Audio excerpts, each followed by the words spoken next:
Hi, I'm Emily, the Creative Director for Heartfelt Creations. In this video, we're showing you some more shaping techniques with the Majestic Floral Collection. We're going to do a carnation, a rosebud, and some other fun wildflower techniques.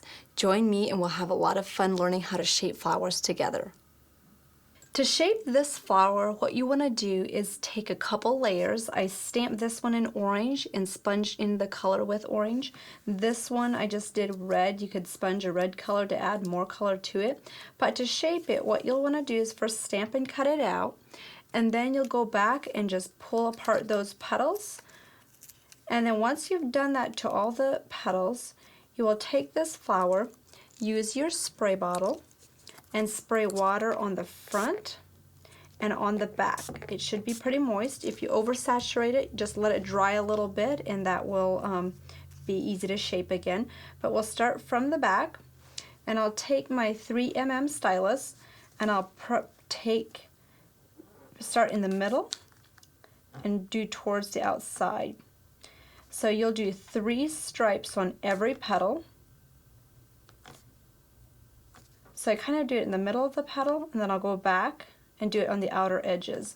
This helps round the petal, and when you do this the first time, your stylus is a little bit shaky and it feels like it's going to run off the petal, but just give it a little bit of practice and it will be pretty easy to work with. Once you're finished on this side, you can flip this around, and then with your fingertips just kind of squeeze this a little bit. You don't want to like crease it, you want to round the petals. So you'll do that to each petal. And then once that's done to each petal, you can just basically lay that down to dry. I don't press down in the center because what you're going to do is you're going to offset these petals and lay them on top of each other. And if you use different size variations, you will get a flower like this. This was using the large to small, and then this was more like a baby size of this flower version. To start the base of this flower, you're going to shape the bottom part first. I used about 3 different layers. I stamped it in a rose coral and sponged the edges with a stamp paint, which makes it nice and shimmery. To do the base, just flip the flower stamp side down, and then you can go back and just use the stylus. I use a larger stylus tip. I'm using the 8mm, but you could use a little bit smaller or larger if you like, but that gives it a slight curl. Now these petals are not clipped, so they're all together for the base. Then we'll flip it right side up, press down in the middle, and that kind of gives you the base like this. So you can use different sizes to make a perfect base. And then for the flower bud, you will do different shaping techniques, making it tighter. Some are a little bit less tight. But what you'll do first is take the water spray, just spray a little bit, and do it on both sides. If you oversaturate it, just let it dry for a little bit and it'll be perfect. If you tear a petal off, it's okay. You can glue it back on. I have done that many a time. To start out with, what you'll do is, again, just with a small stylus, work the tips of the flower and just kind of come down towards the center. And the more time you spend in the tips, the better the flower will turn out. If you don't spend much time in the tips, you'll see that the flower won't look as well. So once you've done the tips, go back into the base of these flowers and just kind of press down all the way around. Do you see how those petals are starting to curl up? I'll just push that back a little bit so I can do the opposite side. I'll do that on both sides. Now if you have some that are hanging out, what I'll do is I'll just kind of push those together, and that kind of clumps it together as a little flower bud. Now you could lay this aside to dry. I have one that is already dry, which is this one.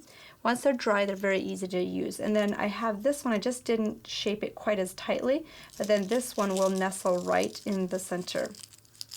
So you can glue these together. So the more layers that you add, the bigger your flower center will be. So this one, I just add some stamp paint, and that will add a nice shimmer to finish that off. Here's a different variation using the flower bud, but this as the base. So you can achieve completely different looks just based on how you style it. To create this carnation, what you're going to do is cut yourself multiple sizes of the flower and sponge around the edges whatever color you desire. Then you'll go back and use your water spritzer, just spray it on the front and the back. I like to make sure there's quite a bit of moisture on this one because if it's not wet enough, it doesn't shape very well. I also don't clip the petals That makes it you can pleat this very easily. But what you'll do is just kind of press this together with your nails. The harder you press it, the better it will look. It reminds me of like pleating, or I don't know if you've done a pie crust. I saw my grandma do pie crusts. I'm not really good at those, but just kind of push it together like that. Once those are pressed together, it will look like a weird odd shape. So what you'll do is you'll go back, and I'm going to make sure this is wet enough in the center, and I'll press down with the stylus kind of in the middle, and that will start pulling this up. What you're looking for is a V shape. This gives a lot of dimension. You'll see this one is dry already.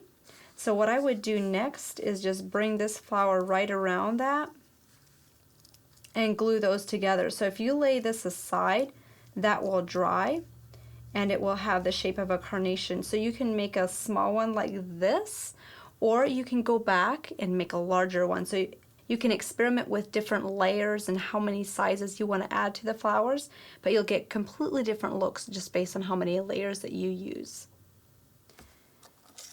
We've added a great new product called Prills. They're great for these flower stamens, or you can use them in the centers of flowers. It's like a micro bead, except it has different sizes of micro beads. They're not as bouncy, so they won't go all over the place.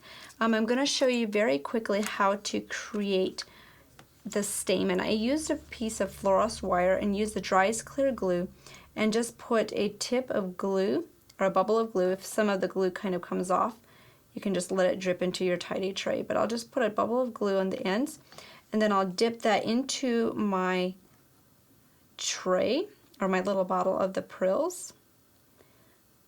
And you'll have some, let me just grab a couple more.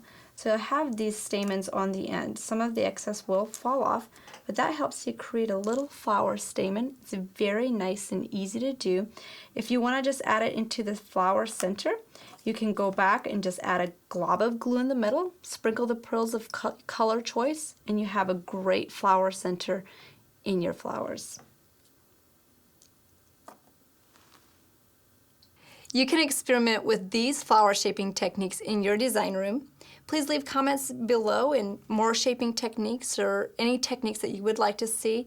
And I would also like to hear your feedback on what we can do to make your video experience better. So if there's different things we can do in the video that you would love to see, please let us know. You can also get more inspiration on our website at heartfeltcreations.us. Thank you so much for joining me, and I will see you next time.